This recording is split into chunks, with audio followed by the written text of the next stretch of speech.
You might not hear it on air, but behind the scenes, Voice FM is making some very big changes. We have now got a new logo, and in the coming weeks we will be moving to our new studios at Berkeley Square. Follow us on Facebook or check out voicefm.com.au to follow our journey. Or stay tuned, we'll keep you updated on 99.9 Voice FM. Celebrate International Day of People with Disability at the 2019 Victorian Disability Sport and Recreation Festival. With over 30 exhibitors and 3 activity zones, come and try different inclusive sports, meet Paralympians and watch the AFL Wheelchair Challenge. This is a free, accessible, family-friendly event. Tuesday the 3rd of December, 10 a.m. to 3 p.m. at Crown River Walk. For more information, visit dsr.org.au. And now, Voice FM weather. Good evening, everybody. It's Lynden here, supposedly with the weather, but I can't find the form that has the weather on it. So that's bad luck, everybody. You'll have to Google Ballarat weather to find out the weather. I apologise about that. There's always a piece of paper in the studio with the weather on it. My guest and I are turning our heads and no weather. But it is going to continue to be hot for a little while tonight before it cools down a bit, and then tomorrow's a really hot one as well. And towards the end of Thursday, I just know from Googling before I came here, it's going to be a very windy change with rain, and the temperature is going to drop extremely suddenly. That's late on Thursday. So apologies about no weather. Never mind. This is Lynden now. I'll change hats. This is Lynden with the art show, and for the last few weeks our introduction music hasn't been playing. Let's give it a go now. UFS, we're here for you. The Sturt Street UFS Pharmacy is now open 24 hours a day, 7 days a week, including public holidays. We even have a nurse available every night from 6 until 10 to help with minor ailments. 24/7, 365 healthcare now available at the Sturt Street UFS Pharmacy. We're here for you. Proud sponsor of Voice FM. Well, sorry, that wasn't our intro music. It was one of our promos, but that's all right. As many of you know, Voice FM studios are going to be moving, and we're opening in our new studios at Berkeley Square on the 1st of December, so it's all very, very exciting, and a lot of energy is going into making that happen. So just imagine that you've listened to our intro music, and here I am again. It's Lynden with the arts program. Welcome everybody, and thanks for listening. I'll just send a cheerio to Pod, who in no way will be listening, but she's on her way to Mexico, which is all very exciting. So for the next 3 weeks it'll be me in the studio with a lot of really fantastic guests. The first of whom is sitting opposite me, and it's Geoff Bonney. Hello, Geoff. Hello, Lynden. How are you? Well, I'm a bit hassled because I was looking forward to reading the weather, The Geoff. weather. But you failed to say that as of midnight tonight to midnight tomorrow night, there's a total fire ban. That's right, Yeah, yes. So we know that. So Everyone. keep your eyes and ears open, folks, for any fires. Exactly. I've also got a frog in my throat. Never mind. But, Geoff, talking about weather, you have actually just very, very recently returned from being in the Northern Hemisphere, where the weather would be very different. Well, no, it was fantastic. I've just spent 6 weeks in Italy, finishing off in Sicily, and the weather was very, very kind to us. We started in Venice, and it wasn't flooded. Right. Beautiful That's a weather. plus. Yeah. Beautiful weather, and we didn't cop any rain at all, really. We had a few spits, and that was it. Beautiful, soft autumn weather. Oh, great. And now you and two other people, Three three other people, so there were artists. 4 of you, Yep. went over there as artists to look at art. Is that correct? Yes, it was a pilgrimage. Yeah. We started at the Venice Biennale, And then we went on to Padua, where the Giottos are. Marvellous, marvellous Giotto church. Then we moved to Bologna and saw a magnificent exhibition of Morandi works. And it wasn't all classical work. We're looking at modern stuff as well. Right. And then we went on to Florence, where we saw the classics, of course. And we saw, they've just opened a new gallery by Marino Marini, who is my favourite sculptor.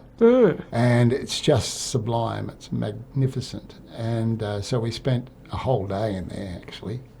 And we spent a week in Florence and then got a car and drove Tuscany down to Rome. Spent a week in Rome, and then we headed down to dirty, filthy, wonderful Naples. Right. Where we lived on the edge there. It was pretty wild. It's a bit edgy, apparently. It's very edgy, and we lived right in the middle of that edginess, and it was fantastic. I loved that. And we went out to Pompeii and did the tourist stuff, and then ended up leaving Naples and heading down to Sicily. We caught a train from Naples and then headed down to Sicily and spent the last 2 weeks in Sicily. Oh, it must have been so stimulating. And it was. My sketchbook hardly got touched, and I went over there thinking I'd that's what you'd be doing. I'd be doing lots of it, but I think the drinking and food and partying took over, and we. But I've come back to a lot of stimulus inside me, and I'm looking forward to getting it out of me. And is this something that the four of you had been talking about for a long time? Well, it's like bucket list sort of stuff, Lynden. You know, we'd all been to Venice before, but none of us had been to the Biennale. And so we thought, well, before we die, we should Let's go. just do it. Was it hard to find a place to stay? No, Airbnbs are wonderful. And they're all, with four guys, you know, or four people, they're quite reasonable. And we in all the big cities, we paid no more than $200 a night for a house with kitchens and beds and so $50 each. $50 each, and that's very reasonable in those big cities, especially Venice. Venice was a little bit more. I think we paid $60 a night, and we stayed, I don't know, 7-8 nights in Venice. Well, Venice is such a unique place, and the Biennale was one. Yeah, and the Biennale, you know, even though I suppose I dreamt of it for many, many years, it disappointed me terribly. Oh, did it? Yeah, yes, it did. Who were the Australian people? Well, the Australian. What happens is there's the Arsenale, which is the huge arsenal building in Venice, which is gigantic, and that's international, and they're the artists who are chosen. Okay. And then you go down to the Giardini, which is down the garden, which is right down the bottom of Venice, and that has all the pavilions from the Australian down right through. Yeah. And that's where I became quite disappointed, because I'm a visual artist, first and foremost, sculptor, painter, and most of the work was video. Oh, really? And I bore a bit easily in darkened rooms. Yeah. So did you go to sleep or anything? No, I didn't go to sleep. But I didn't, after queuing quite a long time for some of the pavilions, when you get in there, it seems pointless sometimes. Yeah, right. But anyway, I'm glad I did it. Yeah. And I've got a renewed vigour for the classics. And Caravaggio, of course, is number one now, and I hardly looked at him once. Oh, really? Okay. So, I saw a lot of Caravaggios, and some in Venice some in Sicily that you could nearly put your nose on. And right. There's not the restrictions that they have. Like here, everything's so precious. There's such you know, in Europe, there's such a wealth of course, you know, old paintings that you've seen in books and things, aren't there? Yeah. Just amazing. And then you got back just on Friday. Friday, yeah. And then by Monday, you were ensconced in the Art Gallery of Ballarat, Yeah. assembling this gymongous dog. Tell us about the dog. The Pearl Dog. Well, the Pearl Dog started out many, many years ago, and it was a little toy I bought from my daughter Aisha. And I fell in love with it. It was very, very beautiful. And I talked to some engineers, and I said, hey, can we build something like this? Because it was so cute and lovely. Put the microphone a little bit, yeah. And, we worked on it for many, many years, just on and off. And then I decided to build it out of styrofoam foam balls, but I couldn't find enough. Yeah. And then we did build it. I was working on a project in Maryborough, and we built it out of cube cardboard cartons, made a gigantic dog for a project called the Museum of Truth and Lies. And the kids from the high school built the boxes, put them all together, and painted their truth or lie on it, on the box. And each box was assembled to make this dog as a unit. And it was the dog that ate their homework. And that was the, that was the lie. Of course, there's always a dog. Yeah, so we finally found some pearls, because it was made of pearls, the original little one, but they're big plastic spheres, really. And how many plastic spheres are I there? think there's 270. I was guessing between 200 and 300. Yeah, I think there's probably 300, but there's 200 for the integrity of the piece, and then I filled the stomach with some that don't need it. And they're golden balls, aren't they? Yeah, they're pearlescent. Yeah. And why, Geoff? Or was it just because it's something you'd always wanted to do? And why do you do art? Well, Lynden? yes. Come on. Silly question, really. Yeah, it's a silly question. I just like to do it. And look, it wasn't me who... I'm in collaboration in this. It's very important that I mention ASEMA International, which are an engineering firm in Ballarat. Peter Stute runs it. And his men were just beautiful and wonderful in helping me put this together and designing it so that because the original work has been sewn together with catgut or fishing line. Right, this is the original toy. Yeah, the original toy. And they couldn't make it like that because it would have smashed the spheres, because we bought the spheres in a shipping container from China. Yeah. And they're hollow. And if you put too much tension on them, they just shatter. So they had to build an armitage that I could connect the balls to. And it was a very, very hard job, and they are wonderful, and they do all our engineering. Right, do they? Yeah. So say the name of the company again. Yeah, ASEMA, ASEMA.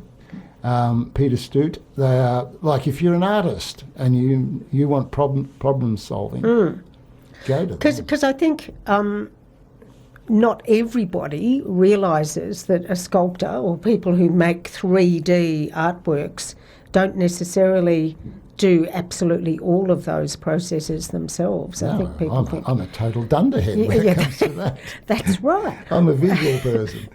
Well, look, so we can see this dog. You just go into the gallery, folks, and you walk straight in front of you, and you can't miss it, as Kiri told me today. Yes. Kiri Smart. And you can't miss it. It's a gorgeous dog. And you added another little dog today.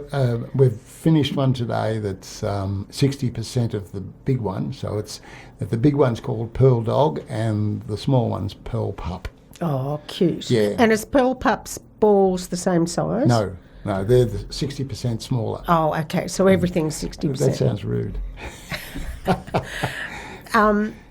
I like it. Go and see Geoff's dog. Yeah. Let's go to a track of music, Geoff, and then we'll come back and talk about you've got a solo show coming up at the Art Gallery, Certainly have.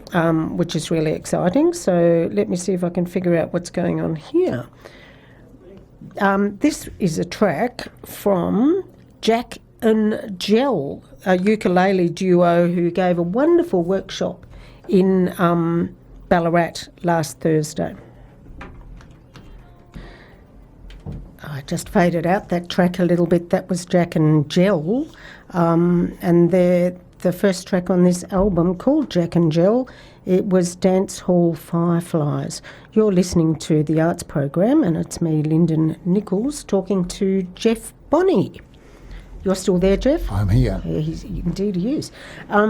Geoff, tell us about this solo show at the Art Gallery of Ballarat that's coming up. It's very exciting. Yeah, it's called Pangrams, and for those who are curious, a pangram is words or a sentence that uses all the letters of an alphabet. Like the quick brown fox jumped over the lazy brown dog. fox jumped over the lazy dog is the most famous pangram of all. Tell us another one. I can't. Oh. So when you say it's based on pangrams, what do you mean? Yeah, you've got to understand that artists go through many thoughts programs as they work, and they work out things as they're working. And I'd been working in a sketchbook in a trip to the UK in 2016. 1816, yeah. And I was working in colour. I just needed to work in colour because I'd been working on very monotone stuff before that, and I needed to use colour again. So in my sketchbook I got watercolours and I started using them, but I didn't know how. And so I needed a motif. And so that motif came upon me as the alphabet. Right. Let's do A, B, C, D, E, F, G, because I can get 26 works of art that are all different and all can be interesting. Yeah. And when I got back from the UK, I decided to do these letters large. Right.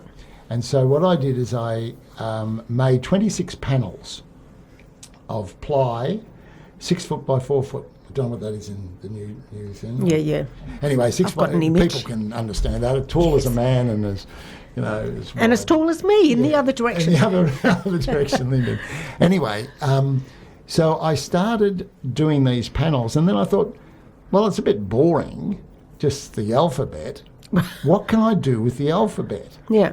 And I started thinking, all right, let's make some words out of this alphabet. But because I didn't want to do more than 26 paintings, I needed to make those words fit the alphabet. So I started to think of all the letters. So I've done 25 letters in words, 6 words, and the last letter, which is the Q, is on its own. Oh. So there's 6 words, Yeah. and so I decided the colour was the most important part. Then I did the motif, which is the alphabet. Then I thought, well, I've got to do something with the alphabet. And so the vehicle that I've used is the pangram, Right. if you understand what I mean. So it's not important that it's a pangram, but it's a way to use these letters in a artistic and informative way. So when I look at some of the works, and there's a gorgeous, colourful, really colourful work with a lot of different squares of colour. Yep. On your little flyer thing. Right. So if I looked more closely, would I see letters? Yes. Well, I couldn't quite. They're mostly four-letter words. And what I've done is you can read it quite easily, Okay. but you mightn't. And so that's the rub. I want people to study the paintings a bit longer than they might not. So they probably will, because so as they I'm need saying, to. on the flyer I couldn't see the letters. So I'm now going to go and You'll really have to, stare. yeah. And what I've done as well, Lynden, is I've made it a little bit more interesting. I've given them cryptic titles. Oh, okay. So if you're into cryptics at all, you can get these. You'll be able to read them anyway. Yeah. But then it'll be reaffirmed because of the cryptic with the title. That's exciting. Yeah, so it's just engaging people really. And it's engaging people with colour, and that's what I want. And it looks like from the flyer, I don't know why I'm saying this, but it looks like it's painted on wood. It's wooden it is. ply panels. Right. Yeah. Now, Geoff, about colour, I've got a really bright pink shirt on today, sort of rich colour pink, and I picked up a bright green thing, and just from this morning, and just for a moment when I saw those two colours together, I had a particular sensation. I can't really describe what it was, but I knew I loved that combination, and it was, I suppose it was an emotion that I don't get. You know, if I picked up a navy blue something with this pink shirt on, I wouldn't have got that same feeling. Do you have different experiences with various colour combinations? Of course, yeah. Yeah, right. I think most people do, and it's what it is the psychology of colour. And the psychology of colour is quite an interesting thing. Like, you can get very, very down by a colour. You can be picked up by a colour. You can get angry by a colour. You can do a whole lot of things. Now, just speaking of that shirt, now the listeners won't know the colour, but the colour is quite a vivid, nearly red pink. Yeah. And when you put the green on it, that's its complementary colour. That's right, yeah. And so if you look at that red long enough and then close your eyes, you'll see the opposite. You'll see the green. And that's the green that's the opposite to that colour. So would that consistently be a reassuring experience or something like that for people? Well, no. All it is it's the opposite colour to on the colour wheel. Yeah. To that, you know, the colour wheel's quite an interesting beast, and colour is an interesting beast. You know, they've fought wars over colour. Have they? Of course they have. You know, colour was the most precious. Oh, like the pigment. The pigments were, yes. And the pigments were the colour. Like the royal purple was made by millions and millions of molluscs that they gathered off the beach and crushed into this royal purple, which only the king could wear. And cochineal and, and the blue. Yes. And of course, ochres here, the indigenous Aboriginals treasured the ochres. They traded with the ochres. Yes. So it's colour is an important part of our life, and without it, it's a luxury, and without it, we're buggered. So, colours that you buy and that are pigments that are in paints, would they still be made out of these molluscs, or No. there's different Everything is chemical? Yeah, they're all chemical colours now, and the best colours, believe it or not, are the German car colours. The Germans manufacture beautiful pigments that are sprayed on cars because they don't fade and they don't. Some do, of course, but car pigments are the best pigments you can buy if you're making paint. Because of this non-fade factor. Yes, and it's a very, very stable colour. Because look, reds, you'll notice, especially powder coating nowadays. If something's been powder coated 10 years ago, it fades like heck and looks shabby very quickly. It does. You know, the Pompidou Centre in Paris is a prime example. When that outside, all the outside piping was that beautiful, deep ultramarine blue, and now it's faded to hell and it's awful. Really? You know, they have to repaint it. And they may have. I haven't been to Paris for a few years, but they may have done it, but last time I was there, it was very shabby. Now, Geoff, can we tell people when your exhibition opens and when it's on? Yep. Right. So the first one with the dog, it's open now to the public, and that's called... something about creatures. I've forgotten, But it's... I have to my embarrassment. and that's on now. It's all animals in art. Yes. And it's from the collection of the Ballarat Art Gallery. It's a fine exhibition. Julie McLaren has put it together, and it's wonderful. And I've loaned my dog to that. And my dogs. Your dogs, yes. To that, and but it's well worthwhile. Then there's a gallery next door that Cake, which are local artists using. Who we've interviewed on this show. Right. Well, they use Cake Industries. Yep. Jesse and I've forgotten. Come to me anyway. There's two of them. Yep. And they've got a middle gallery, and then I've got the Timken gallery, which is at the end, and that's the Pangrams. And I'd invite and that opens. I would say next week, because they're hanging it now. It'll be open for the public, but the main launch, and that's the summer launch for it all these 3 exhibitions downstairs at the gallery, is on the 14th, Saturday the 14th of December.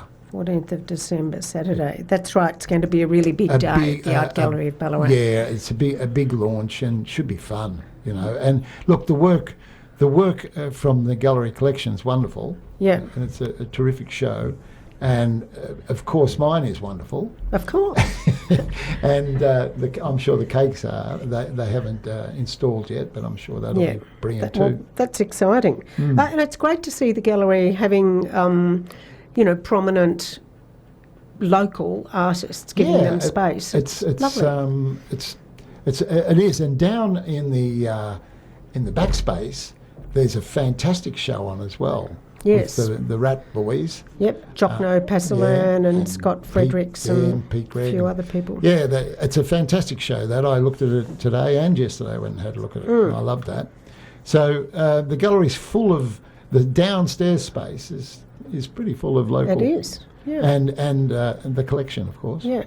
Well, look, Geoff, our time's come to an end. Thank you so much for coming in, given that you're probably still even slightly jet lagged.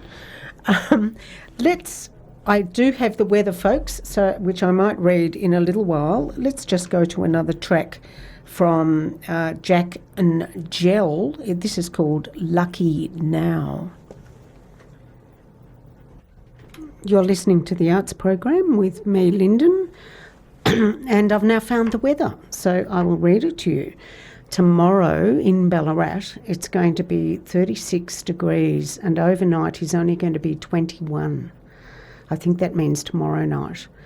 And becoming windy and partly cloudy. Friday the 22nd, the maximum is 20. So it goes from 36 on Thursday to 20 on Friday, with a minimum of 7 overnight. Saturday, 6 degrees overnight, 20 degrees maximum, partly cloudy. And Sunday, the 24th of November, minimum overnight will be 5 degrees with a maximum of 23 and sunny.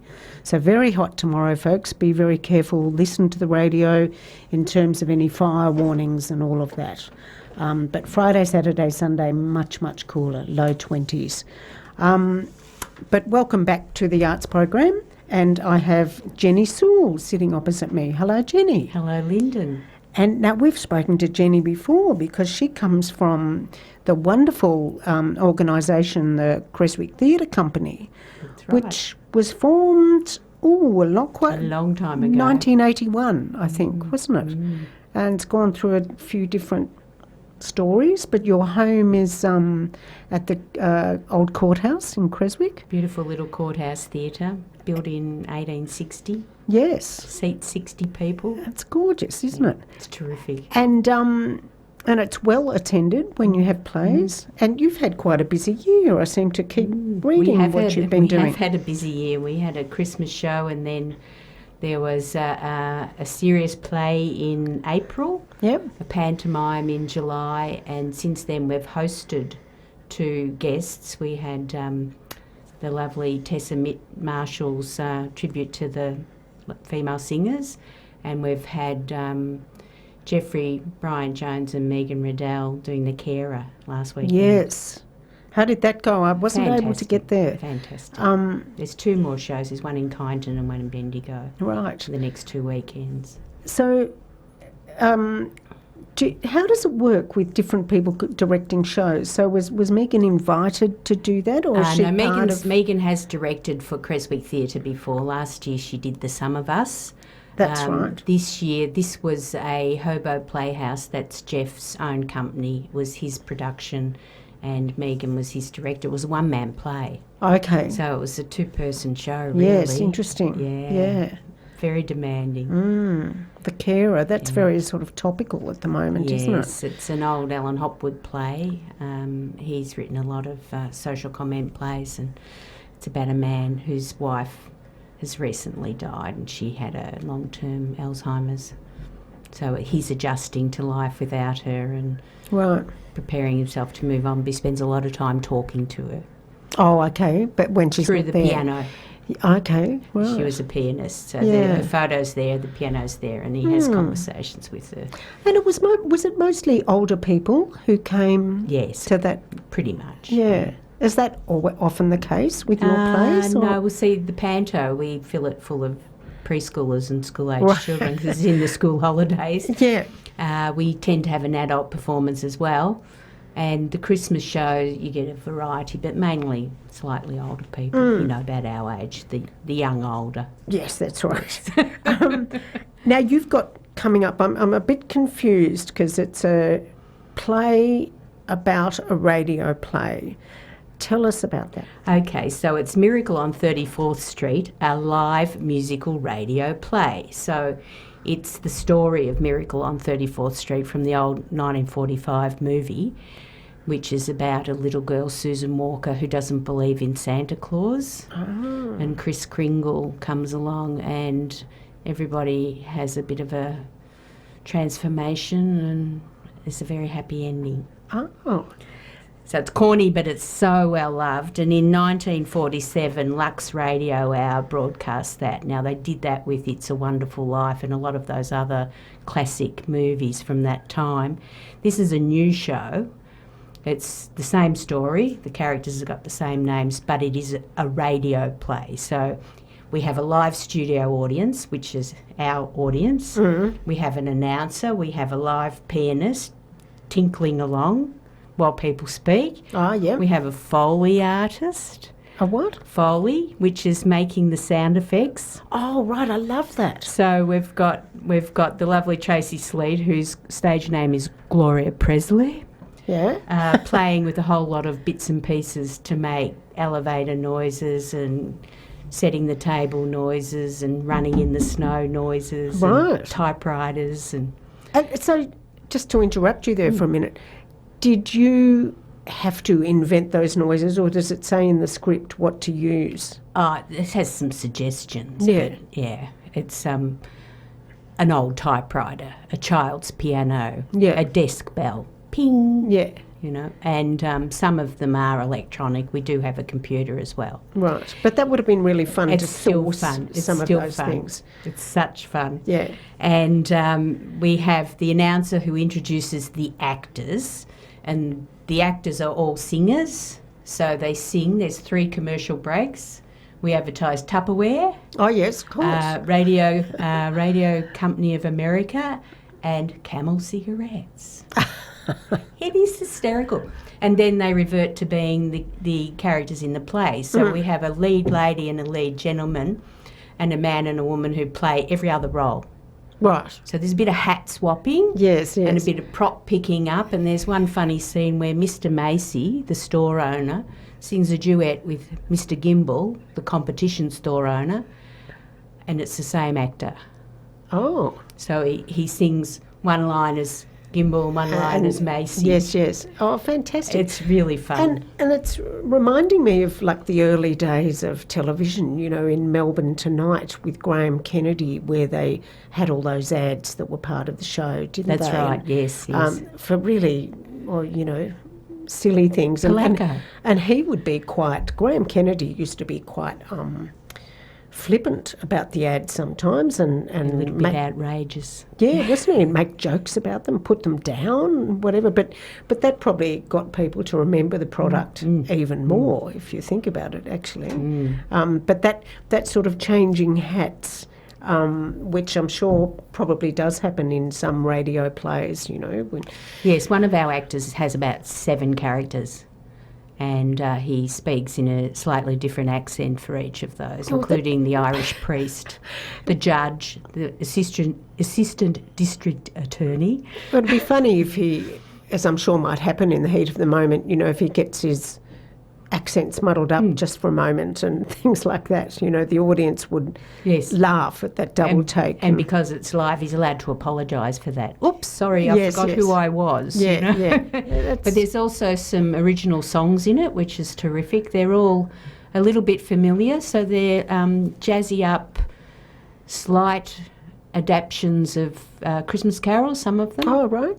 Yeah. And there's the Macy's jingle and the Gimbals jingle and some Santa songs, a couple of not love songs, but songs about the lead man and lead woman, their relationship evolution. Yeah.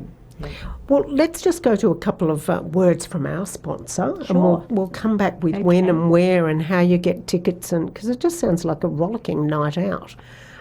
Stay tuned, folks. This is the Arts Program with me, Lynden, and Pauline's off in Mexico. Yeah, lucky her. Yes. You're listening to the Arts Program with me, Lynden, and I'm talking to Jeannie Sewell from the Creswick Theatre Company, and we've just been laughing about their upcoming radio show,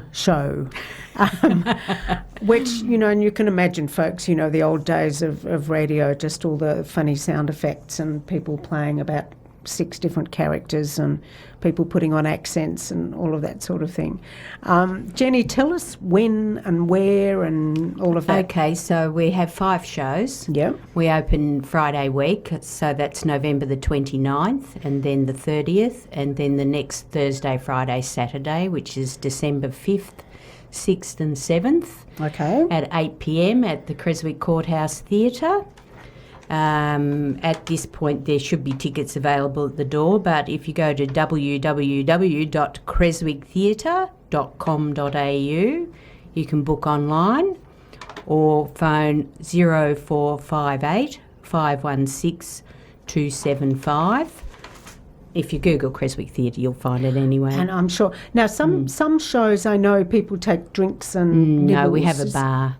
So you have a bar? Yeah, our licence has changed and we can't have BYO anymore. Okay. So we have a bar at the venue with soft drink and beer, wine and champers. Great. And we have a few snacks, but they're welcome to bring snacks. And is the seating... For this show, it'll be at tables, cabaret style. Cabaret Yes, style. I yes. think somehow people often relax a little bit more at Well, it's a cabaret Christmas style. show. Yes, yes. It's for a party. And you've got lots of things planned for next year? Next year, our first show for the year, we intend to do Extinction by Hanny Raisin. Oh, great. And I've heard she turns up at some of her shows, so that's a bit terrifying. Oh, I know, it'd be terrific. I'm sure she'd love her play to be performed. Yeah, at pretty a excited little about country that. Place, yeah. And then mid-year pantomime, which we haven't settled on yet, and that's all we've got. We've got a new play selection committee now, so hopefully they'll do the selecting and... And there's heaps of local people who become involved in the whole That's thing, right. aren't there? Because Yes. there's behind the scenes, there's marketing, right, there's, yeah. There's young and old and in between, and we need people running the bar and selling tickets and holding the phone. And to become, if you're interested, people, your listeners, in becoming involved in theatre, it's a really good training ground just to see how theatre works, Yes, to become involved. And we're very forgiving. I'm sure you are. Well, look, thanks so much, Jenny, for coming in. My pleasure. And so Friday week is the first show. 29th of November. Tell us the name of the show again. It's called Miracle on 34th Street, a live musical radio play. Lots of singing, lots of laughs, and maybe even a sentimental moment or two. Oh, sentimental moment or two. Yes. Fantastic. Let's go to another track from Jack and Jell. It's J-E-L, not J-I-L-L. Let's do track number 6 called Why Don't You Do Right? Want some money from you.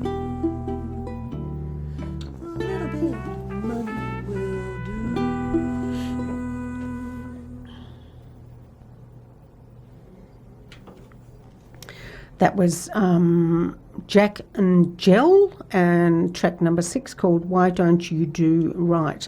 I'll just mention to people that I did a workshop with those two people. It was Mark Jackson and Jane Gilbert, therefore Jack and Jill, last Thursday together with the Ballarat Ukulele group, and there were about 50 or so people in the room at the Bunch of Grapes Hotel, and it was a fantastic workshop. They really have a skill at passing on their ukulele skills, and they're a duo who travel around really earning a living from performing ukulele and singing and teaching workshops. So full credit to them really, because that's quite a hard gig to actually earn a living just by doing that. But they're very good at it and seem to enjoy what they're doing, and it was a really fun and challenging workshop, but it was sort of simple at the same time. It was just really well presented.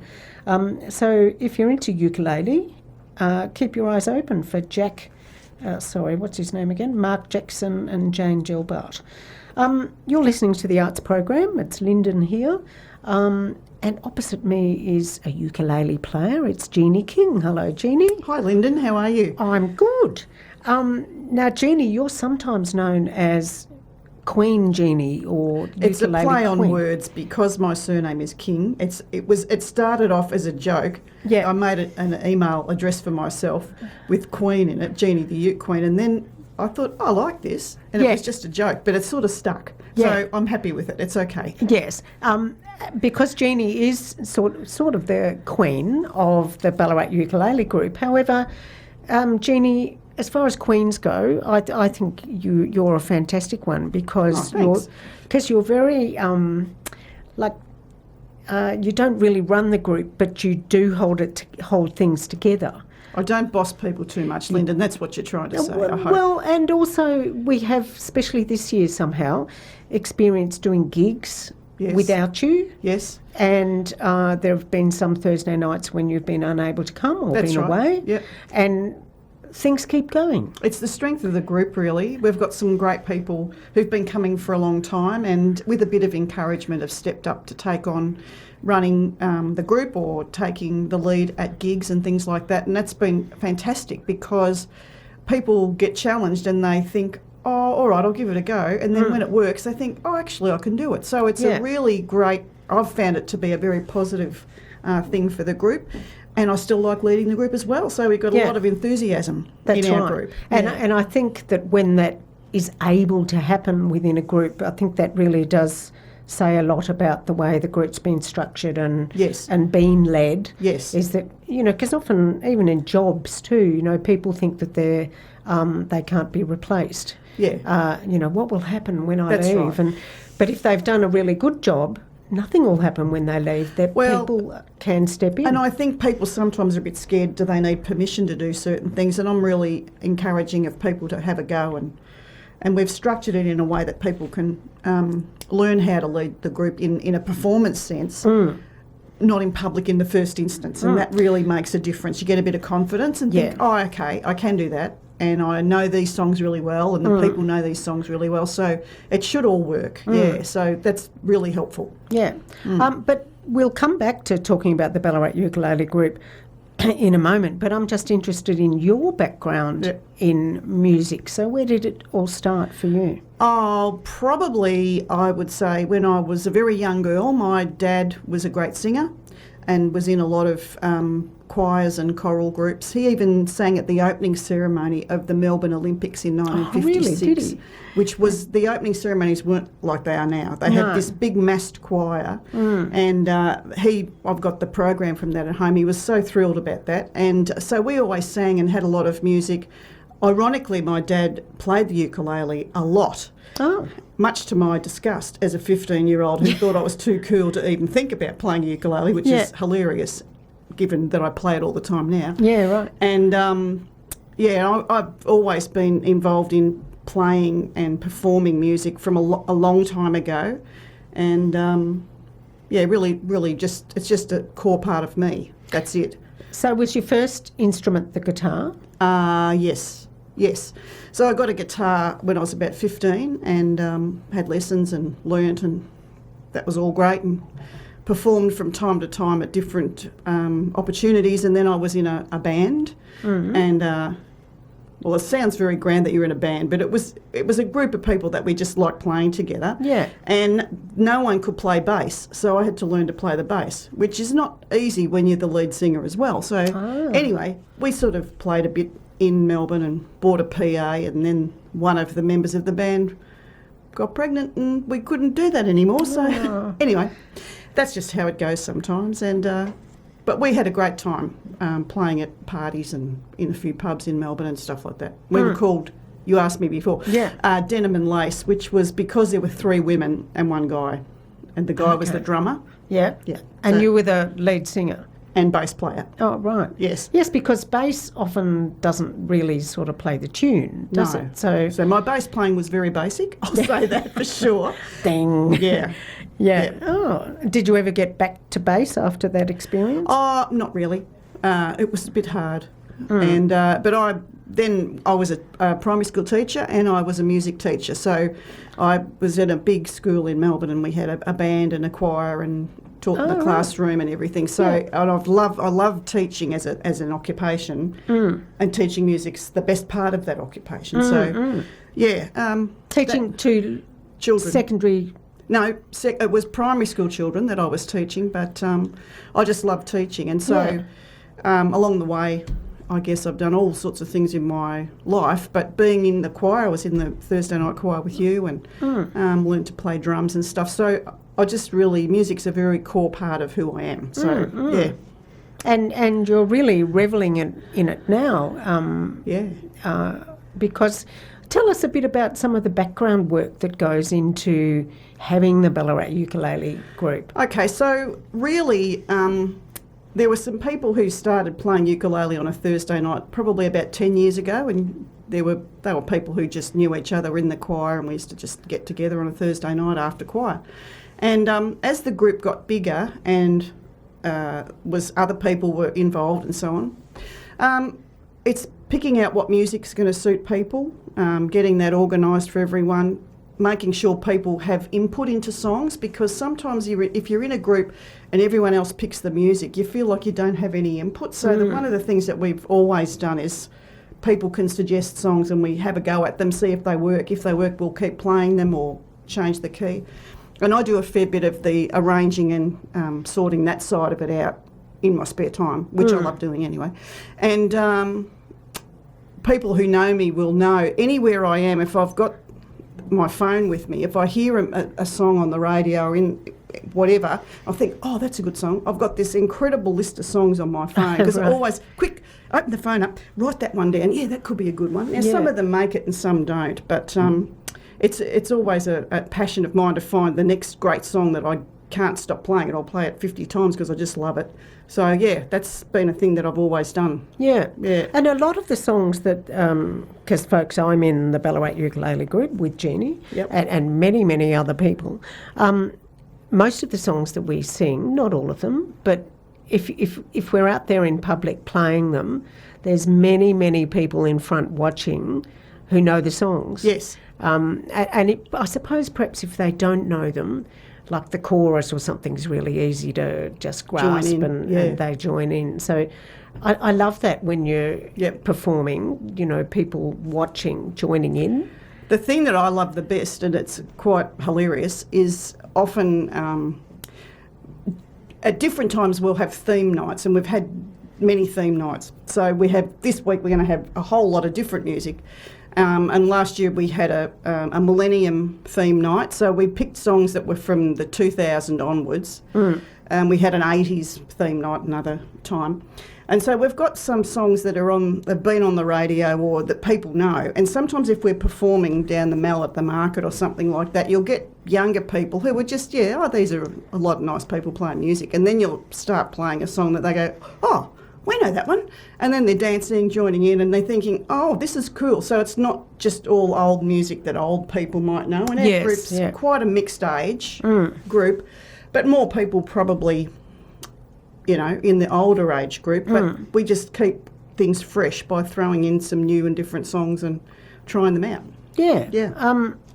And it's great fun, folks. There's some extraordinary number of people on the bug The email list is ridiculous. We've got about 170 on the email list. Yeah. Some of those people are people who've come along and they've moved somewhere else, but they still want to keep in touch. But I'd say probably each week we probably get maybe 35 to 40 people in the beginners group, which is at 6 o'clock. And then in the players group, which is later on in the evening, we've had up to 60 people, which is quite a lot.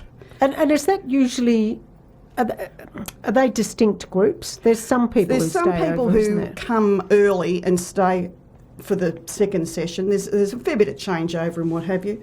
So it's just basically what people like to come to beginners because they learn something different.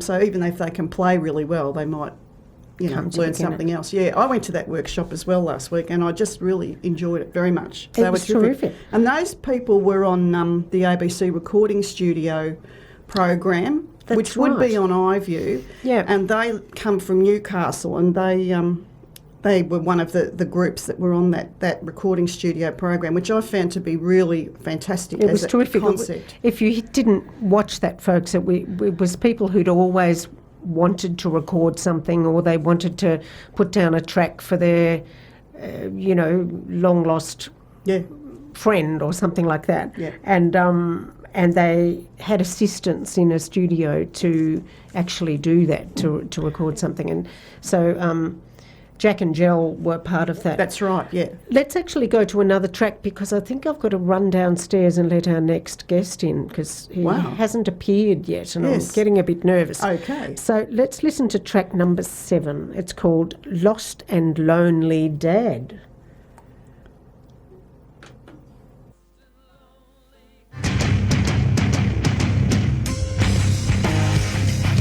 We're different. Well, you're a bit weird, but I think I'm pretty normal. No, I mean, community radio is different. Here we are playing hardcore music. The other presenters do country, the all Aussie music hour, 70s and 80s, new releases. Smooth music. And more. There's local news and information. We even have a 13-year-old presenter doing their own show weekly. Whoa, you're right. We are different. Community radio. It's different. You might not hear it on air, but behind the scenes, Voice FM is making some very big changes. We have now got a new logo, and in the coming weeks, we will be moving to our new studios at Berkeley Square. Follow us on Facebook or check out voicefm.com.au to follow our journey. Or stay tuned, we'll keep you updated on 99.9 Voice FM. Yes, it's Lynden back with the arts program. And my first show in our new premises is going to be on Wednesday the 4th of December, so that's all pretty exciting. There'll be a new desk and new studio, and I hope I understand how to use the desk. I'm getting a lesson, folks, next Monday morning, so fingers crossed I understand it. I'm going to go with a pen and paper to write down exactly what they say. Anyway, I'm talking to Jeannie King all about ukuleles and the Ballarat ukulele group and Jeannie, we were just talking when the music was on about the circuit of ukulele groups around. It's quite fantastic. There is a ukulele directory of ukulele groups on the internet, so you just type in directory of Australian ukulele groups and you can find that. Which in each state where they are, and I've travelled with my husband around different places and been able to contact the people and say, can I come, what have you, and been very welcomed. Every group that I've been, including in Perth and Adelaide, we have gone into a whole group of strangers and you come out and you know people, and it's a really terrific thing. So that's been a great thing, and we often get people who are travelling who come and visit us in Ballarat who come from somewhere else, and they like to keep in touch. We had a guy from Finland who it's just amazing. So that's been a terrific part of it, and I think in principle ukulele players seem to me to be quite friendly and open to having other people come and visit and do that. Because I think a lot playing the ukulele, I mean, in some ways I think it's a bit of a funny instrument. You know, it makes me laugh. It really is like a little guitar sort of thing. So it's already a bit funky funny, and people who play it are often a bit like that. You know, they just want to have a bit of fun. They're not necessarily all that serious. Yeah, and I think a lot of people enjoy the opportunity to sing. We've got quite a lot of people in our group who've been guitar players, who maybe when their fingers get a bit old and worn out, they find it easier to play than trying to play bar chords on a great big guitar. Yeah. And they're very portable. Yeah, that's right. When you're travelling. So we had a few people from our group who went up to the Deniliquin Ukulele Festival last weekend and performed there and had a great time apparently, so looking forward to seeing them back this week to hear more about it. But it's there are a number of events that happen in Queensland, and there's a picnic that happens in Adelaide the first Sunday in December. People can just turn up and they give out the music and you just join in. So those sorts of opportunities are great. And things are coming up in Ballarat? Yes, so our group's played a few. We don't usually play outside in the winter because we all our fingers get too cold.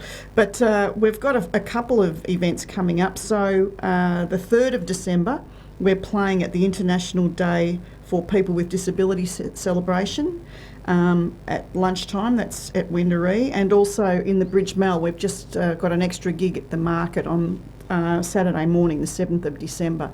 And they love us there. People really enjoy, especially if someone can go off and do the shopping and someone stays with the kids and watches the music and all that sort of jazz. So the Christmas ones are really great because people can do sneaky shopping while someone's got the kids watching the music. So so we'll be doing those too. We've had quite a few gigs in the last few weeks, as you mentioned, and different leaders leading the group. And the other thing I will mention, one of our members in our group's actually a very active ukulele player, and she's the organiser for the Melbourne Ukulele Festival next year. So that's on the 13th and 14th of March in Northcote. So Lisa would be very happy if I mentioned that, because that so that's Lisa Cressy, isn't it? Yeah, so that'll be a great event next year. And she's organised quite a few things, particularly in Buninyong. She has, yes. Our group played at the Buninyong Festival at the end of October, so that was a good gig. Yeah. Well, look, thanks very much for coming in, Jeannie.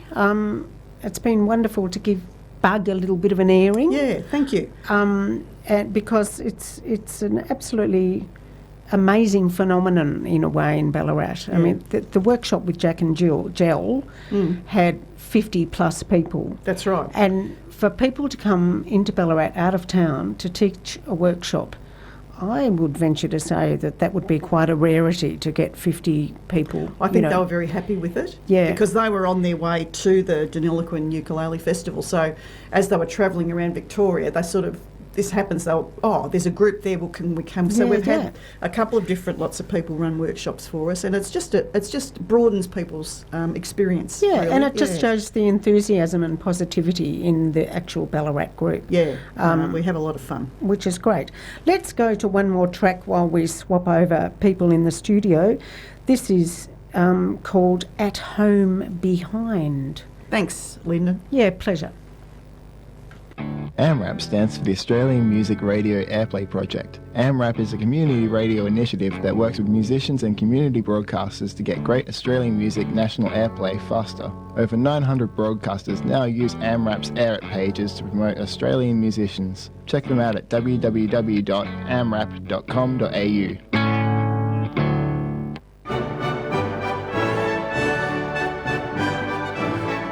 Classical Delights can be heard every Friday afternoon from 1 till 3 here on 99.9 Voice FM. I'm Nichols and I share this show with my good friend Anne Woods, who brings her own inimitable style to the program. You can hear Albinoni to Zamfir, Baroque to Contemporary and just about anything in between. Tune in for Classical Delights and enjoy the wide variety of music. Hello, you are listening to the Arts Program and I'm Lynden, and in front of me is Mick Trembath. Hello, Mick. Good evening, Lynden. Hasn't the sun been glorious today? It has. Oh, look, we've had one of the most miserable, depressing and mulch-ridden winters ever, and I was out in the sun today in my backyard, the privacy of my backyard, and Excellent. It was just delightful. Yeah. I just went full Samoan lizard. Delightful. It was Tomorrow, just- mind you, is going to be 36, which is a little bit up there for me. Oh, no, I'm all about You that. like it? Yeah, I do. Anyway, folks, I'm actually handing over to Mick because Mick's got a guest who's very good at facial gestures. Who's also in the show, but I'll let Mick. Yeah, that's really appropriate for radio. I'm just helping you all stay listening. So, Mick, over to you. Thank you very much, Lynden, and thank you very much for the Australia. Ladies and gentlemen, I'm Mick Trembath. I am a musician and a raconteur, a ratbag and a scallywag and all sorts of things here in Ballarat, and I've been working in Ballarat music here for about 30 years. I was just remarking to my dear friend, whom I'll introduce in a moment, that all the people that I used to sing with and book gigs with back in the day, I'm now booking their sons and daughters. So it's been an extraordinary thing when you sort of you're getting the sons and daughters of very close friends and ex-band compatriots, and you're running them through and you're watching the cycle go through. It's a tangible passage of time, isn't it? It is indeed. It is indeed. And so one of the things that I thought I would talk about tonight is, as we've got the Spilt Milk Festival coming up and the Fringe Benefits Festival coming up, that I would invite one of my old comrades from the old musical shearing sheds. Flattery will get you everywhere. Back in the day when I think a beer was, or a pot was 90 cents a glass, and so on. And I'd like to introduce your listeners to my dear friend, Mr. Adrian Jones. Jonesy, welcome to the show. Thank you very much, Mick. It's a pleasure to be here, and it sort of flashes me back a bit. It's always a pleasure to be in your company, Dr. Jones. And so I thought what we'd do is we'd gather around the fireside tonight, and we'd get back and we'd tell a few war stories and get back into the old trenches as we celebrate Ballarat music going forward triumphantly. Again, I think it's a nice time to sort of talk about some of the older days and some of the places that we remember. Hand-to-hand combat. Hand-to-hand combat, yeah. Back when that was part of rock and roll. Jonesy, how did you come to music? What were your family musical? What were your first instruments? How did you actually come to the whole world of music? The only thing I can really think of, apart from the AM classics, the endless road journeys in the car. I still play Boz Skaggs every birthday. Yeah, I was thinking Boz Skaggs, Full Degrees, Paul McCartney, Band on the Run, that kind of thing. Kung Fu Fighting, if anyone can remember that far back. Carl Douglas. Wow, you can remember. Okay. Yeah, just music's always been there. Mum said I used to bash the pots and pans like most kids do if they can drag them out of the saucepan cupboard and get their hands on a wooden spoon. I actually do remember watching the what do they call it? The military tattoo from Edinburgh on Tally when I must have been 3, and marching up and down the hallway in my tartan dressing gown. Oh gosh, yeah. So the rhythm's always been there. I can't explain it. Yeah. And Mum always had music going at home. We always had ABC, Classic FM, or a record. We talk about this often when I have guests come on. It's the mums. It's the mums that get you going. They're the mums. They're the true heroes of rock and roll. They're the ones who sustain you. They do. Through those lengthy periods of, lack of sustenance, aren't they? It's true. Oh, look, they're just extraordinary. So how did you come to music? What was your first instrument and how were you introduced to music? I mean, in the instrumental sense, in a formal sort of sense. I remember playing bass in high school, like for a class. It must have been music or drama or something like that. And, no, I didn't play bass. I tinkered with it. I think Murray played bass. Murray Ellis. Yeah. Old high school boy. Yeah. And that was just for a class. Well, I think we all sort of did. You start off on one sort of thing and you prowl around and it doesn't make sense. It really turned for me at high school when I was sort of discovered wagging school and finding better things to do, and one of my mates that I used to wag school with, his little brother had a drum kit, so it was just a natural fit. Yeah.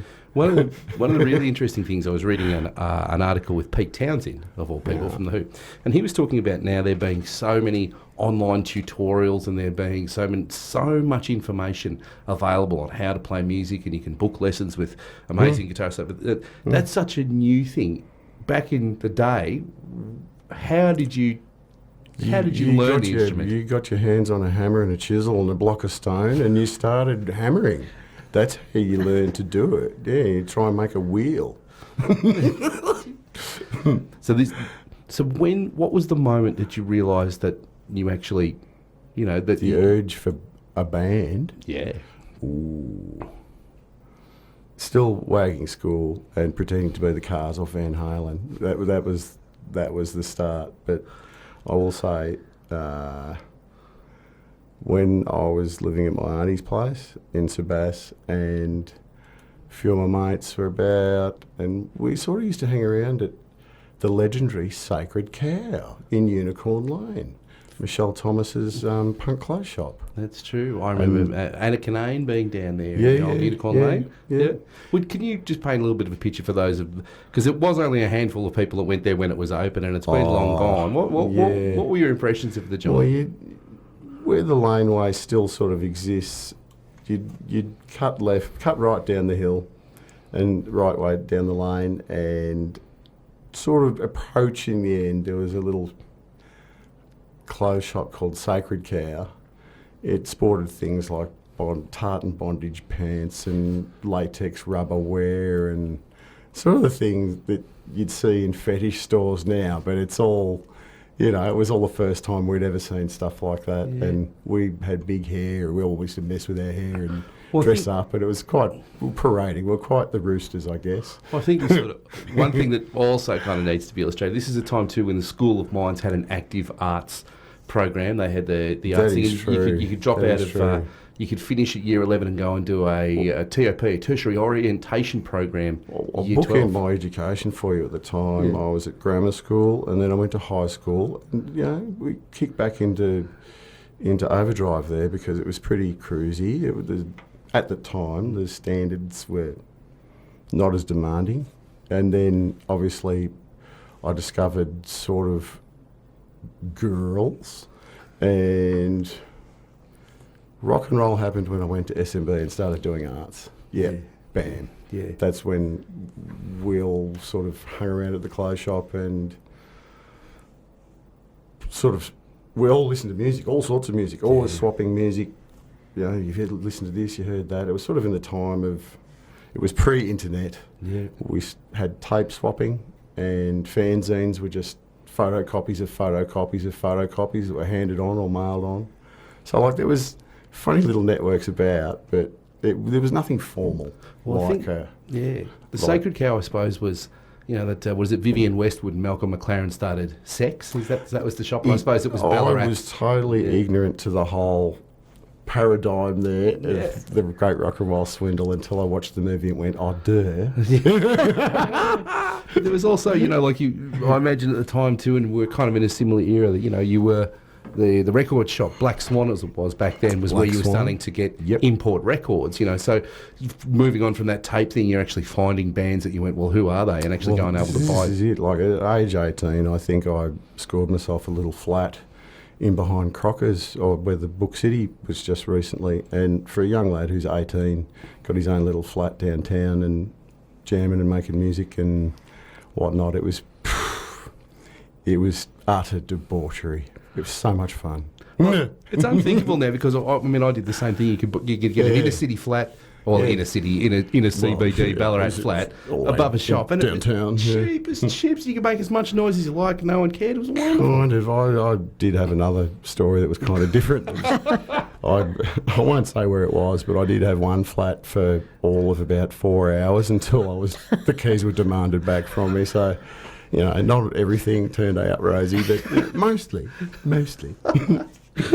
So first bands, how did you start to come, and what were you listening to? What were you what was the first ocean you cast out on? Floyd, man. Yeah. Floyd. Yeah. And then I don't know, I hadn't really discovered alternative music or anything like that. I love Midnight Oil. They embodied summer, the spirit of the Wendouree Pool, if anyone remembers that. And then classic stuff, Akadaka. I always listened to Zeppelin. Mum and Dad had Zeppelin records, 1, 2 and 3. They're all the best ones, really. A little bit of Beatles. all that sort of stuff. Yeah. An outstanding album by a Canadian band called Skylark, who do a really cool song called Brother Eddie. If anyone's heard of it, but look it out. You can find it on YouTube. It's pretty cool. Boogie Woogie. Yeah, gospel piano. It's nice. First bands, how did you start to find like-minded musicians? How did you first start to gel? We lived close to one another, and our dole payments synchronised so that we were never without cash as long as we were friendly and maintained, the power and the brotherhood. So who are these people? Who are these people? Oh, dear me. Good mate Marty Stables and Lee Carlo was in the band then, and Jim O'Neill, mate from Ballarat North from living up there, and Sean Chapman, mate of mine from many, many moons ago. We all sort of met at school or the bowling alley. I lived around the corner from the bowling alley for a while, so my first true addiction, 20-cent pinball machines. Sorry, Mum. Jen's still dark on you about Yeah, that. no, she doesn't know. So how did you come, I suppose, once you find sort of like-minded things, there's always somebody always says, oh, let's form a band, and everybody's very enthusiastic about it, but what was the actuality of that for you? Marty, I reckon. Marty played bass back in those days in his caravan. I remember he had a big Turner, huge speaker bass amp. God knows what wattage it was, but when you sat like at the other end of the caravan, all of 3 feet away from it, and it was turned up, it was pretty impressive. Yeah. And he could play classical too, like, he could do toccata and stuff on bass with massive distortion. That's where everyone starts out, It's where more is more. Yeah. Yeah. Well, they talk about metal, like I watched that great documentary with Sabbath, Holst. What is it? Mars. Oh, so that's the planets. Deep, yeah. Oh, they're just hippies. Yeah. So how did you fit the kit in the caravan? How did that happen? Oh, that didn't happen. Bless my auntie for allowing me to stash it in the lounge room and set it up there. And look, it's probably why she's hard of hearing these days, because we used to routinely play that loud that we'd blow the spice rack off the kitchen wall. The side of the total metal. I know, and look, if our ears didn't ring for 3 days, it just wasn't loud enough. Yeah, but we're older and wiser these days, huh? What? What? What was the attraction to that sort of big, loud music? What was it that got you going there? Oh, look, I'd always sort of toyed with the notion of singing. I'd always sung at school, like at grammar school. I'd asked to sing in the choir, and I was probably a bit shy, you know what I mean? I was more interested in Space Invaders, you know what I mean, than before everything dropped, but... don't get me wrong, King's College Choir, beautiful at Christmas time, but... oh, well. It's hard to get a pub gig. It is. Yeah, no, look, so that was the thing. We didn't have a singer. Lee played guitar, Marty played bass, and it was sort of like, what's the point of having a singer? So I got on the drums. It was more out of pragmatism and this spot needs to be filled here, And then... maybe when I moved back into town at Crocker's, I reckon we tried to form it. We started, blow it. We'll try and get a band together, because we loved all the new heavy metal that was coming out. It was faster, louder, meaner than anything we'd ever heard. And for the day, I think they were still tuned to E. There was maybe a drop D. There was no Cookie Monster music yet. You know what I mean? But each their own. So yeah, we just played the songs we liked. That's how we learned to play. Marty was classically. I think Don Leander taught him. Don Leander and Lynden Chris. Yeah. And so, how did that begin to evolve into the band that I first met you in, which was Spontaneous? How did that? We just jammed, and then we wrote some songs, and so there was the 4 of us: Marty, Jim, Lee, and myself. And Sean was living in Auckland at the time, chefing. And we did a live to air at Triple B way back. I believe Jake Stark was the running the desk at the time and got us. We did 3 songs, no lyrics, just 3 songs, pumped them out like we stole them. That was so much fun. And then this Jake asked us into the studio to interview us, and we're like, oh gosh, bashful kids pretending to be grown-ups, you know what I mean? It was fun. Looking back on it, it was a lot of fun. And I remember Bowden as well. He used to look after us and support us as well. I always used to bump into him at concerts in Melbourne. And we'd go, it's you. That's great. I reckon before we go to, we should give the listeners a bit of an idea as to what the old Spontaneous. So we're playing. This is Flame On. Flame On. Yeah. This is when the band had gelled a little bit, but this will give the listeners a bit of an idea as to where you were heading. We used to open the show with this one every time. Yep.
That is awesome. I haven't heard that since I saw you guys play down at the Bridgie, the famous Bridge Mall Inn. The Bridgie. Now, you were telling me the story the first time you actually went to go into that hallowed establishment. The Bridgie. To the Bridgie. I believe it was called the Ballarat. I believe it was, indeed, yeah. Bless.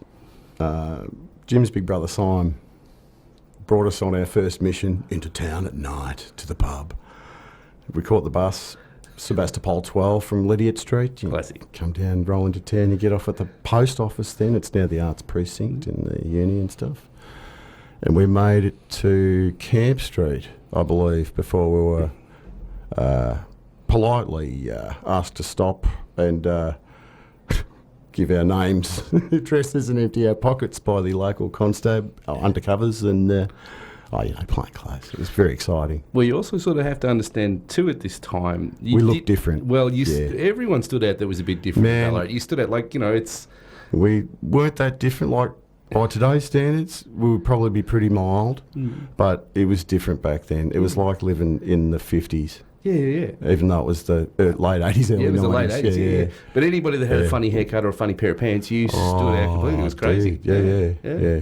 Because there weren't pigeonholes for people to belong to yet. There was no emo, there was no stoner metal or this or that. You were who you were. It was just straight weirdos. I mean? There was a clean line. All those labels came post-grunge, I'm afraid. You know what I mean? Yep, absolutely. Yeah, grunge started all that. Yeah, well, they had to sell it to shops somehow. You got to sell the tools somehow. Yeah, you're exactly. right. Drill bits for the right job and stuff. Yeah. But go on. I believe it was quite the adventure getting to the pub. So we make it to Camp Street and...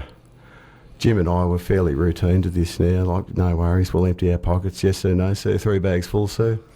And his brother Simon, bless, who'd recently recently got out of the army, was fit as a fiddle. Said officers turned around with his notebook to go, and your name, and Simon's just disappeared into the night like a shadow. And we catch him and he's up and down Sturt Street, over the gardens, over the bandstand, the Titanic bandstand, leading this poor fella on a merry chase. And we're doing our best not to be disrespectful and laugh our guts out. Oh, it was so funny. But it wasn't. But it was. And then he gives up. He goes, all right, you got me, I'm coming back. And the poor cop is walking back. Licks his pen, flicks his notebook open, goes, right, no, Simon's gone again. And we're like, oh, this is going to be bad.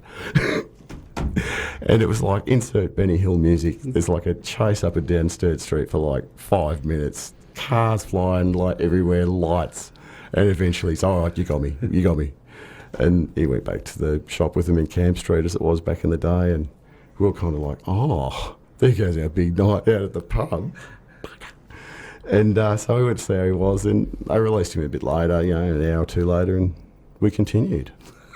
We continued our mission. It's a hell of an intro to rock and roll. It I think was. It's an excellent. That's an old school. We weren't doing anything wrong. We just looked different, that's all. And that's the way things were back then. Yeah. So tell me about playing metal in the 80s and 90s. I watched the history of Australian metal, and one of your posters popped up in, I think I sent you the link there. So what was the metal scene like? And we're talking sort of, what sort of late 80s, early 90s? Yeah, late 80s, early 90s. Sean pioneered to get to Melbourne and find a pad for us all to base ourselves and that sort of thing, and that wasn't easy. It was much harder to find digs in Melbs than it was in V-Town, I tell you. And look, there was a couple of false starts. We were going to have a crack at the legendary Bell Street Rock, and of course it closed down 2 weeks before we were about to play. And then the legendary Underground in King Street. I remember, if anyone's heard about King Street, it's not a very safe place to be after a certain hour, but they ran a metal night down there. I forget what it was called. And it closed 2 weeks before we were booked to play as well. So it was difficult. And then we started playing fairly regularly. Sarah Sands, The Tote, Richmond Club. I think we played there a couple of times. The Art House, you ever get a gig there? Flog the Art House. Yeah, they were great. She was great. Yeah. She was fantastic to us down there. I forget the lady's name, but she was wonderful to us. She was like another rock and roll mum. Bought a pub, filled it with her kids and all their mates, and it was just insanely fun. Yeah. I had Nicky Lyons in from the Good Time Aussie Boglers the other week, and he talked about the camaraderie in the hardcore scene. And it's one of those sort of funny things. When you sort of play hardcore music or metal music, there's only so much, I don't know, especially before some of those big things, especially before, the big Metallica breaks and things like that. At that stage of the game, what was the camaraderie like? What was the scenes like? What bands do you remember from that era? Geez, I remember we used to do a lot of nights at Sarah Sands with a band called Necrotomy. I don't know the fellas per se. Look, we got along with everyone, but we were the Ballarat band, even though we were living in Melbourne and all that sort of stuff. And it was very, I don't know, like the guys that stand up the back with their arms folded, motionless for the entire set, and then come down the front and shake your hand and be like, "Oh man, that was awesome!" And you'd be like, "Well, what the hell were you doing in the front, you idiot?" But that's just the way it was. There was some people were fashionable about it, and some people were just there to get off chops and enjoy the tunes, and others were just there by default because everyone else was there. Yeah. No, the Sarah was good fun. We played with Taramis and Iron Drive, Frozen Doberman, I think, Armoured Angel from Canberra. I remember swapping tapes with them. Gosh, so many bands. Who was that? Who was the band we played with at the Art House? They were 3-piece. Taramis, but Animus. They were beastly. Yeah. And of course, very early days too. Damaged. I remember up here, I think it was a Banana Arcade that we were hosting. It must have been a metal Banana Arcade for some reason. And I remember Damaged. I think Damaged may have played one of their earliest gigs or first gig down at the Bridgie on one of those. Well, it's hard. Like, I remember you guys and Damage playing in a room. Now, the Bridgie room would have been, 20 metres by 15, if that, a tiny little room. If you get one of those houses that's had a wall knocked out between like the lounge and the dining area, not much bigger than that. No. I've got mates that buy those kid homes in Canadian lakes, and I walk into their lounge rooms, and it's about the size of the pub I grew up in. It had high ceilings though. Yeah, it did. And the bar had a bit of relief if it was full and people were hitting it. It did used to move like a train carriage. It rocked like a train carriage. Yeah. But you guys used to turn it on there, especially on some of the metal nights. It'd be sort of you and War and bloody Damaged and all. There were some amazing bands that used to get down there. And it was funny, like, there was no... Everyone just used to play with everyone. There was no distinction between types of music or this or that. Everyone knew one another. Most of the people in the audience were in other bands and waiting to play later or tomorrow night or the night after, Thursday, Friday, Saturday. Yeah, yeah, exactly. And there used to be a lovely little thing that would go on with the camp, which is now Irish Murphys. Now, this used to be organised only between bands, and we'd time our sets so that if the first band at the Bridgie went on, say they went on at 10, they'd play till 10:30, and there'd be 5-10 minutes to wander up to the camp and catch the band that started up there in 15 minutes. They'd play for half hour, 40. You wander back to the bridge and catch the band there. And it was a nice... Everyone got to have a go. You got to have a wander around, especially on a hot night. Fantastic. Yeah. Look, some of the old... I mean, that's really why Fringe Benefits is an exciting thing for me, because it's a similar model. There's lots and lots of things to go and do. There's lots and lots of bands you can wander around. That's the thing. Only cross the fingers for good weather. Although you are largely indoors, so I don't know. Yeah, it'll all be fine. Yeah. But I've got you on board for the festival, which I'm pretty excited about in your current incarnation. Well, that's my other hat. Yes. Yes. Shaft work. Yes. So tell me a little bit about what you're doing there, because it's probably like it's one of the most extraordinary musician journeys I've sort of seen, because shaft work couldn't be further removed from the metal scene, and yet... Well, look, to be honest, my first real drum kit was made of air. Okay? I played air drums for a long time. People will testify to that and say how it drove them mad. It drove me mad. But the wood box, which I sit on, it's like a cajon with a little kicker mechanism in it and a snare wire. And I don't feel as adept as some people that I see play these things, but I belt away and have a lot of fun. But you're a folk band. It's more about fun. Yeah, that's what it's about. Yeah. So how does it? Do you ever miss the big kit? I like to call that kit that I don't own yet my death kit. It's the one that I'm going to be buried at sea, Viking style, on Lake Wendouree, in motion, on fire. And hopefully she's full enough that I can actually sink. Otherwise, there'll probably still be a hand, or my head will still be poking out of the water, flaming. That's burn to the water level. Great way to go. Yeah. Giant rack kit, triple kick. Well, I did have another idea. Yeah. I used to have an old panel van chassis kicking around. And boy's got a dream. A man's got to have dreams. A V8 drum kit, so you could drive it up on stage, and you'd had the motor between the two kickers. You know what I mean? It's not impossible. It's just ridiculous. Yeah, no. Yeah, that's but the best things. Yeah. I aspire to these things, especially. Yeah. Jones, it's been an absolute delight to talk to you this evening. It's always delightful. There's 4 hours gone already. Yeah, pretty much. Wow. Yeah, that's it. Yeah. I'll ask you this one question. It's a very generic question, right, which is the sort of very thing. There's a lot of pups starting out in the music scene at the moment. Do you know what I mean? Mm-hmm. And even though there's been massive changes, is there any advice you'd give to young drummers? Oh gosh! This is your moment. Wow, practice, because I never did. Yeah. Take my advice. I'm not using it. Practice. And then you don't even have to think about it. Yeah. And play within your powers. Because I used to not do that. And you'd find yourself getting faster and faster, where the guys on stage would be turning around screaming at you to slow down. And you'd be like, what? I haven't even hit top gear yet. But eventually that doesn't do the band any good, or you. Because you either trip over your own stupidity or you muck the guys up, and that's not cool. So it's been in the back row. It's all about nailing it. If we're lost, cast a glance. Here's the fill. Here, we're back in now. Boom. It's about doing that. Just maintaining continuity. I played a festival a little while ago with 2 guitarists that I think are absolutely extraordinary musicians. We were having a beer afterwards, and I said to them, do you have a phantom guitarist that sits up the back of every one of your gigs who's 10 times better than you, judging everything you do? And they went, oh, yeah. And I said, have you ever met this guy? And they went, no, but he comes to every gig. Yeah, we've all got him. Yeah, that's exactly right. They're like a hormone monster. I know. So, Jonesy, you're playing at Stockland's Wendouree, which is going to be fantastic. And 5 till 7 on the 29th of November. And down at Cubby House Brewery.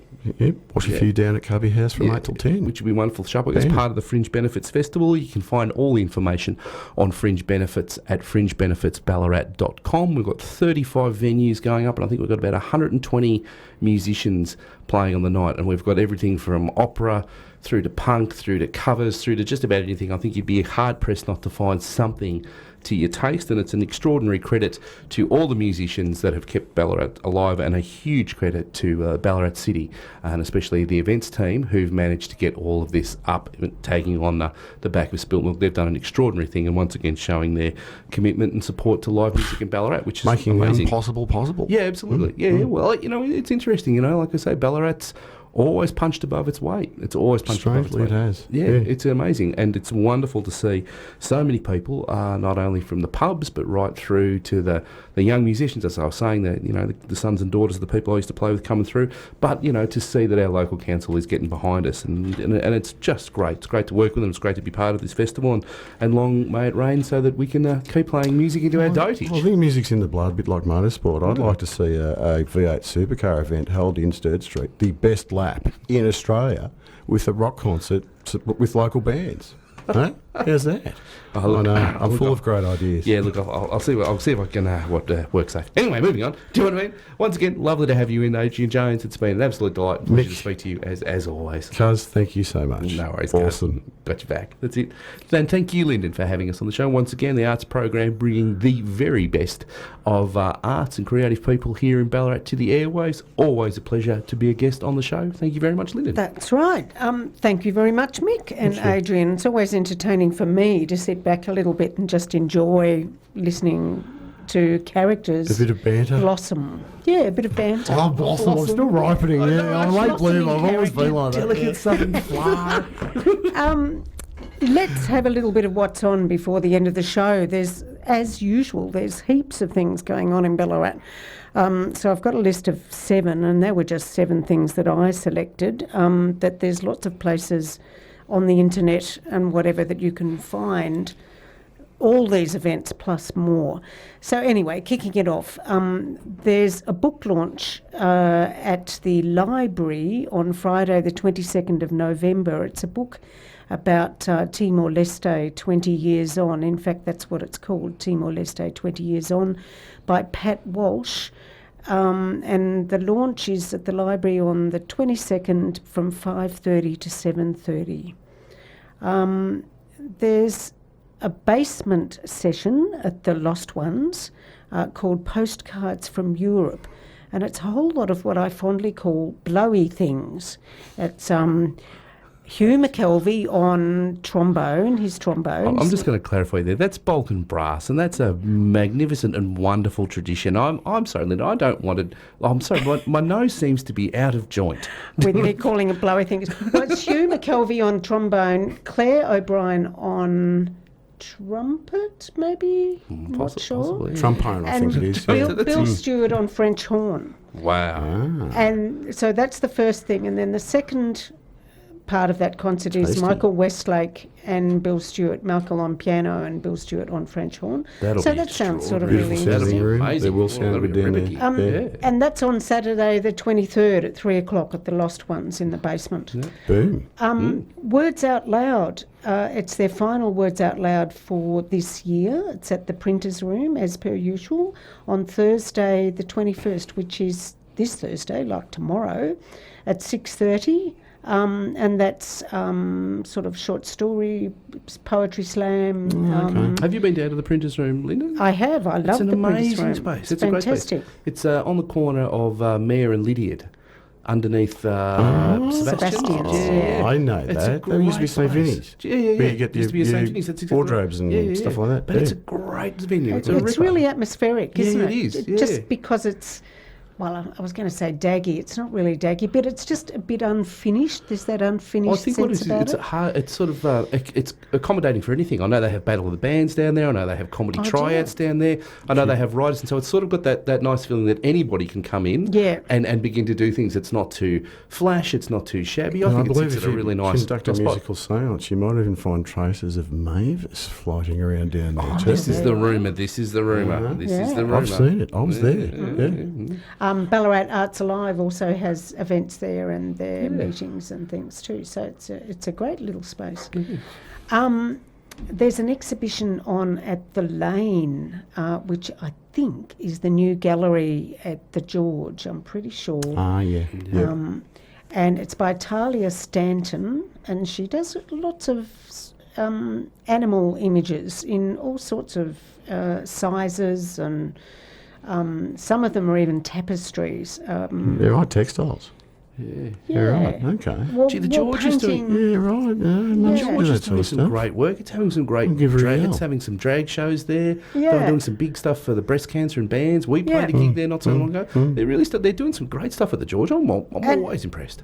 And it's terrific that it's a new gallery space, because the visual artists are always looking for a place that they can exhibit. Can you crochet, Adrian? Oh, a very, very long time ago. Yes. So it was compulsory at Was it? at the gulag that I went to when I was 12. Well, you could renew your skills on Sunday, December the 1st. Oh, please God, no. At the Eureka Centre. Hello. So that you can participate in crocheting a look, Eureka flag. I think that's a wonderful thing that people should go along and do. Yeah. But I've been dragged to too many wool, button and material shops in my life. With my mother being a seamstress, that I just can't anymore. Look, I will we just scream. send a shout out to Jen there. G'day, Ma, Jen, if you're how you listening. going, Jen? That's it. Hey, We love the felting. The only contemporary mum of the era That's I true. know of that went off the bar at the Bridgie. She did. She did. Yeah, stage dived off. Yeah, we supported board. I remember that. Yeah. Well, anyway, there's a Making Eureka Flag from Granny Squares event. It's sort of coordinated by Heather Horrocks. And I want to know where they're going to store it. Who's going to have ownership over that crocheted Eureka flag? well, apparently they're making the flag so that it can go out and play. Oh, What? right. Yeah. So I don't know. Interactive. Yeah, Anyway, Right, Sunday, it'll never work. December the 1st, between 10 and 4 at the Eureka Centre, you can learn how to do it and add your square to the flag. Okay. The Empire of Sin, the fantastic look out. vaudeville mob, vaudeville gone volatile, they're calling this. Friday the 22nd, which is this Friday, 7:30 at the Lounge, back to the George. That's fantastic. Look, one of the funniest things I have ever seen in my life is Sophie Livitzanis from The Empire of the Skin do her Still Call Australia Home routine. Oh, yes. It is like, it's up in the top 10 funny things I've seen in my life. Really? It's worth the price of admission, just Yeah, about. yeah. And The Empire of Sin is great. That's a really good show. That does Empire of sound Sin. naughty. Oh, I'm it's not- vaudeville. Yeah, There's excellent. bosoms. There's bosoms. Really? Vaudeville gone volatile. Voluptuousness. And last but not least, there is a concert. I think it's at the Art Gallery of Ballarat, but it's presented by the Ballarat Art Foundation, and that's on this Friday as well. It's called Love, Lust and Heartache. Oh, keep it rolling for Sounds spring like a and summer. Friday night. Yeah. Bring it on. Yeah. Yeah. And it's There's the autobiography, mate. Wow. with Writes really itself. famous singers, Peter Coleman Wright and Cheryl Barker. And the gorgeous Ballarat accompanist and accomplished pianist, Wendy Reschenberg, is the accompanist for that. Bam. There you go. So it's sort of opera-y type singing, I It's a think. saucy old night in Lydiard Street on Friday. I know, isn't isn't it? It's getting- Friday night, get out Friday and night, about. get your bloody the saucy. Why would you go for a cheap night at the Flicks? Why would you? There's no point. Do you know what I mean? No, get into a bit of sauce on Lydiard Well, Street. exactly. That's terrific. Get this is out, like the Flicks, folks. of course, but yeah, it's all right. You've been listening to the arts program. It's been a bit of fun tonight. And I will be back next week with more. Have a good evening and watch out for the heat tomorrow, 36. But here's a little bit of an ad and then some music before George comes in with his Greek program. Thanks for listening. Beauty. Thank you very much. Bye-bye. Bye.